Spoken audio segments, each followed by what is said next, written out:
Obserbahan ko yung buhay ko. See you Waldo, tanda mo to.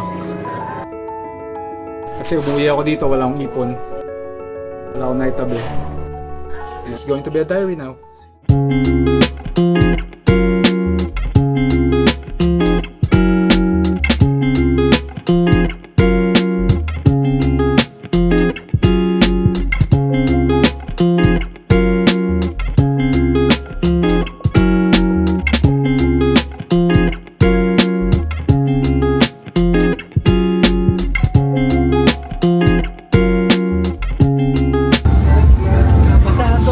Ngayon lang nalaglag yan?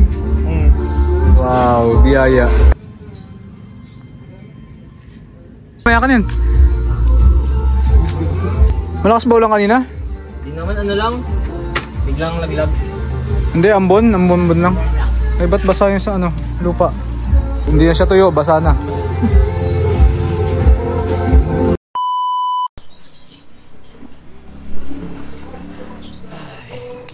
So yun po, no? Test, mic, check. Rinig ba? Okay, so yun po, no? What's up, universe? Welcome back to your channel. I'm your Penny Water Third, and yun po, no? Okay, narinig nyo naman, malapit tayo sa kalsada. Nandiyan na sa harapan. So ngayon, dito tayo sa aking store. I am the owner, manager, and CEO of this fishbowl, no? Tapos meron tayong sari-sari store sa tabi. Nakita nyo naman, ito ngayon ang buhay ko, no? Nandito ako ngayon sa Negros Occidental, Himamaylan City, no? Kung alam nyo kung saan yun, i-Google Maps nyo kung siya malaman. So nandito ngayon ako para i-update, no, kung kamusta na ang buhay-buhay, no? Dating OFW from Taiwan, and right now nandito na lang ako at nagne-negosyo. So from small business, no, pero maraming pagbabago na nangyari sa aking buhay ever since, no, nung umuwi ako ng April. So right now, April, May, June, July, August, September, October, November, 7 months na po tayong standby. So yun, mas natuwa ako dahil ang daming discovery ako na experience, no, lalo na kasama ko yung mga bata, kasama ko yung dalawa kong anak. Nag-aaral sila ngayon dito sa grade 12, and yung isa ko pa, yung bunso, no, nandun sa kanyang mother. So yun, no, napakasimpleng buhay. Kasama ko yung mother and father ko dito. Ayan, so diskarte muna tayo, no, paano tayo kikita everyday. As you can see, no, meron tayong tricycle sa likod, and then itong small business, no, traditional business. Aside from that, no, meron din ako networking, no, network marketing business, no, tinatawag na lang networking. So yun, sa ngayon, syempre, wala pa tayo 1 year, at still I'm trying to learn, no, yung business. And as the months, no, days goes by, no, marami akong na-experience sa buhay ko na dating OFW ako, no. Siyempre mahirap ang buhay dito, pero nandun lahat ng ano kailangan mo talaga sa buhay para matuto ka, and then ma-develop ka, and then talaga nandun yung wisdom, no, sa bawat tao. May kilala natin, mga kasalamuha, hindi lang dun sa kung nasaan ka ngayon. Yun nga, ang daming learnings, no, na pwede ka pa palang mag-grow, no. Hindi kung nasaan ka, parang yun yung experience ko, no. Nasaan ako sa lugar na dati, no, yung sagana, nandun yung ano, meron kang sahod, may kita ka buwan-buwan, monthly, meron kang income. Pero habang tumatagal, no, parang nagkakaroon ng emptiness, no, parang para saan? Parang syempre para sa pamilya, nagpapadala ka. Pero yung oras mo, no, para na akong ano, hindi, mag-update lang naman talaga ako. Yun, ito yung buhay ko ngayon, no. So, hindi ko alam kung ano mangyayari sa akin sa future. In the future, di po natin alam yan. Wala makakapagsabi. Kahit yung mga tawag dito, yung mga marites, no, hindi nila pwedeng husgahan, no, kung ano mangyayari sa atin in the near future. Pero alam natin sa sarili natin, no, pwede pa tayo palang mag-grow, no. Andun may space para sa growth, no. Huwag kayong maging stagnant, sinasabi nila. Alam niyo, walang place na stagnant, walang place na baba. Wala ring place sa taas. Umiikot, no, umiikot. Ang mahalaga, everyday may ginagawa ka. Naka-align doon sa goals mo na meron kang growth. Kaya yun, ever since nang sumali ako ng network marketing, and then nagkaroon ka ng mga mentors, nagkaroon ka ng mga friends, no?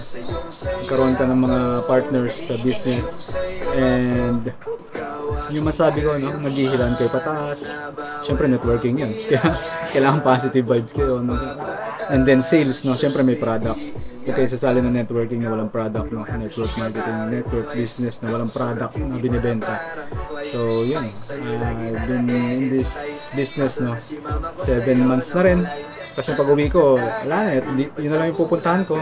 And I thank God, no, pinapasalamatan ko rin yung ate ko dahil isama niya ako sa business na to. At nandun, nagkaroon ako ng self-development, no. Unang-una is yung aking health. Yan, nakikita nyo naman, dati overweight ako from 75 kilos, ngayon 64 kilos na ako, no. Yan, high blood, hyperacidic, nagkaroon ako ng GERD. Yan, wala na sila lahat. And then sa health talaga number 1, kasi bukod doon sumali nga ako doon sa network marketing because of health, no, kasi ang product is for health and wellness. Kaya yun, number 1, okay siya. Ang naging problema ko is wala akong knowledge sa sales, wala akong knowledge sa pagbebenta-benta, hindi ko linya talaga pagbebenta-benta.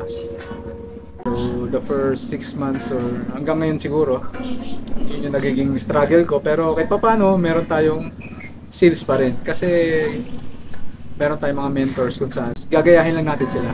Susundin natin yung pinapagawa nila. Kung ayaw mo, labag sa kalooban mo, basta gawin mo lang. Kasi pinagdaanan nila yan. And then they know what to do, no? Gaya ng pagbebenta. Ang gagawin mo lang is kokopyahin mo lang sila. So yun, kumukulo na yung ano. Grabe naman yung tubig. Hindi na siya maka-whistle, oh. Nung puno ng tubig to, hindi na siya nag-whistle, eh. Yun, so yun po, no. Continue tayo, no. At yun, update. Dito ako sa Pilipinas. Sumali ako ng network marketing or networking, yes. Small business, tambay, and then sarap ng buhay. So yun, update lang tayo ngayon, and then kanina dumating tong ano ko, in order pala, no, sa TikTok shop yun. TikTok na nabudol siguro ako dito, hindi ko alam kung anong laman nito. Hindi alam ko kung anong laman nito, pero yun nga ba ang laman nito. So first time ko umorder sa TikTok shop. So tignan natin, no, unpacking kasi hindi siya naka-box. Unpack na natin to. Oh, tama, legit to, legit. Ito nga yun.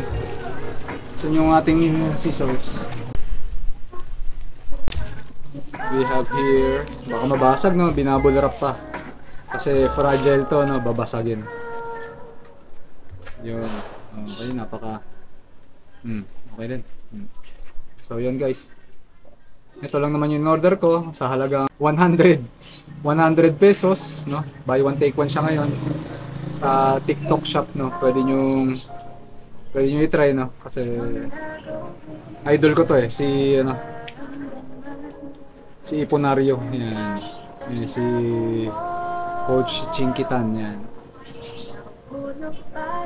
Kasi umuwi ako dito, wala akong ipon, wala akong naitabi. Kaya yun, simulan ko yung journey ko sa pagbabasa nito. So yun, papatuloy ko na lang muli yung pagbablog para i-trace naman, no, itatrack ko yung ginagawa ko, ano, yung last month or next week or last week. Babacktrack ko at nakita ko, ginawa ko to at meron palang ganito nangyari sa buhay ko. So yun, starting today, this is going to be a diary, no, na gagawin ko itong vlogging hindi para sa inyo, no. So kayo, kung nanonood kayo ngayon, mga marites kayo, yes, okay yan, no? Okay din at may views tayo, tulong na rin yan. At ilang taon na ako nagbablog, wala pa rin akong kinikita. As you can see, no, papakita ko sa inyo yung ano ko, kung magkano na yung naiipon, no, sa YouTube partnership program. Hanggang ngayon hindi pa ako sumasahod, so ilang years na rin ako, so hindi ko na inaasahan yan. At enjoy lang ako sa paggawa ng mga videos, vlogs, kasi right now it's going to be a diary. So 5 to 10 years from now, I'll see you. Waldo, tanda mo to.